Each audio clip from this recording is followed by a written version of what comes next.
I was going to talk today about the Proxima. So we've got a Proxima popping tomorrow for National Knife Day.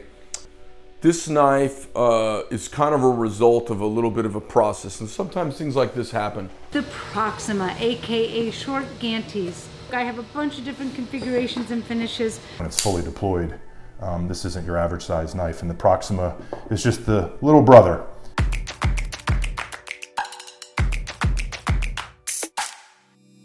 I initially made a knife called the Gigantes, and it was big and cool, and when you deployed it, you could hear the blade like cut through the air like in a samurai film. It was really cool.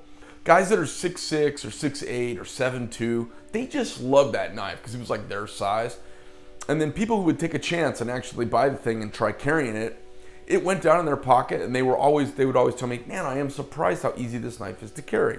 And they loved taking it out and had everybody go, oh my God, it's like pulling a Barrett 50 cal out, walking across the parking lot. So I throttled back on the size a little bit. I kept the exact same, this is rare you can do this.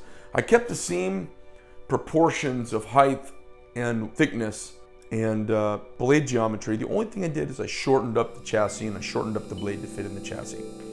One of my favorites for somebody who's kind of bare bones, tactical, or just very classy. This is the Terminator style, so all tumbled, no bells and whistles, but it just kind of fits with everything. Classy and kind of gladiator style, no flash. And then maybe the next step up with a little bit more polish. Not quite a tuxedo, but almost. PVD handle and spring and tumbled blade. And then we get into some kind of our heavier customizations. And this is the knife, the giveaway knife for Friday. It's got a custom flamed handle, and you'll see a lot of different flame treatments come out of the shop here. This kind of has lapping flames coming up from the bottom. It's got bronze on the top. All of these Proxima come with S35. No flaming on the spring. It's got a very pretty violet to bronze fade and a bronze anodized titanium clip.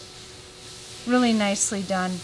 And then one step, maybe a little bit flashy or a little bit more work done to it, is the brushed or faced handle with flaming. And it gives it kind of that iridescent glow. Looks like an oil slick. Just very, very flashy and pretty. And then anodizing. So this has got that violet to bronze fade on the handle and spring both. Very cool. And then the last, probably most custom knife of all, hand sculpted with the bronze in the field and then blue and violet on the perimeters. So that probably pretty much covers all of the specialties, all the different finishes and fits that we do here at Medford Knife and Tool. This is the actual knife that we are going to be giving away. This is our Proxima. Those of you who know the history of this knife, it started as our Gigantes. This is the largest folder that we've ever made. This is an 11-inch knife, 6 inches closed with a 5-inch blade. This is my personal Gigantes in full blackout. So this is where the Proxima comes from. Here's the Proxima that's going to be given away. S35VN tumbled blade. It has a flamed handle, anodized and faded spring. You'll notice we also have a bronze clip, stainless steel hardware. So kind of show you the lineage of where this knife came from. And this has been one of our top sellers in 2018, I think for a variety of reasons. It's one of the few folders that we make, that it's a flipper. And it's also a medium-size handprint compared to the full-size Gigantes. When people see this knife, because I often carry it, they're of course impressed with its overall size and dimensions, but it's also not a knife for everyone. As an 11-inch knife when it's fully deployed, this isn't your average size knife. And the Proxima is just the little brother. And it's a super cool and sexy knife. And I guess to give you some perspective, this is a brand new knife, so I'm not gonna hard open it. I'll let the new owner break it in. So those are the two knives kind of side by side, Gigantes and Proxima. And then lastly, we're going to be at a special event this upcoming weekend. Blade HQ, which has been a longtime partner of ours, is doing their annual knife party. It's basically a grand opening of their new facility in Pleasant Grove, Utah.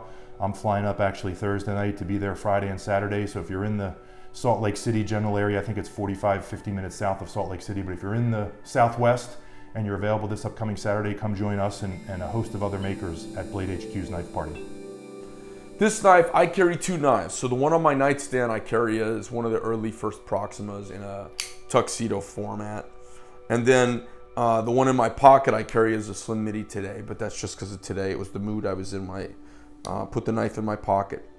This is the knife we're giving away. It's the Gigantes. It's been shortened to make it a little more kind of normal size, so to speak. I'll tell you this. This is what's interesting about this knife, okay? It's kind of a sleeper. It's not very showy. It doesn't have a lot. It's got a little bit of a harpoon tip. It's got a two-step thumb slide / what might be considered a fuller or a lightning groove. It's got a hollow ground main edge, and it's got a flat ground false edge on a harpoon style tip. Big old flipper cam on it that's skeletonized. And when you grab onto this knife, it's one of the few knives.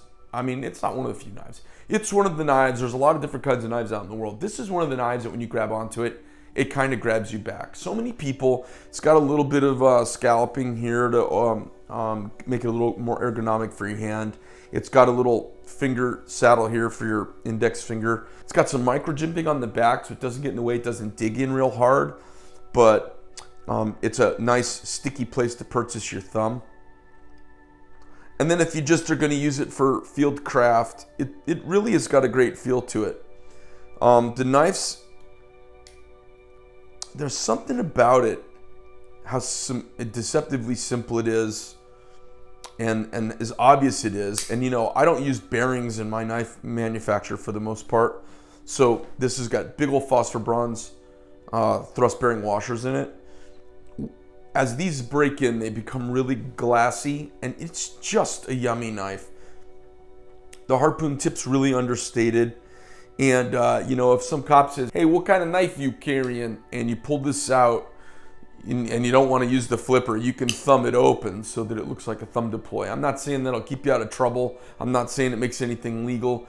I'm just saying sometimes somebody asks to see your knife. You don't necessarily want to pull it out and have them think you've got a switchblade in your hand. You might want to pull it out and do a little more kind of benign thumb open of the blade that doesn't seem so threatening. So you've got a couple of options for deploying it.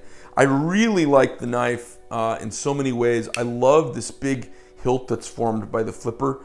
A lot of knives, the flipper is kind of tilted upwards. And so it gives, it's a weird thing because it puts a point into your finger as you go to flip. And flippers are weird, okay? It's a great concept, and it's a great idea. It gets you something like a switchblade-ish without it being mechanical, without springs, without it shooting out the front, without, I don't know, I guess a sense of over-complexity. So it gives you that really quick deploy, one-hand kind of sexy Hollywood deployment of blade. But around this is developed a kind of cult of flipper. So there's guys who, like the D10 ball is hard enough to set properly in a knife and have zero lash and have it lock with just enough amount of detent so that it doesn't open in your pocket or inadvertently, but so that it'll pop open when deployed, but it won't. When you push on the side, the spring won't snap down. There's enough nuance to it already without guys starting to, I've heard guys have these dissertation style discussions about detent ball and flipper, and guys want to have the blade so they go like this and the blade just swings free and clear.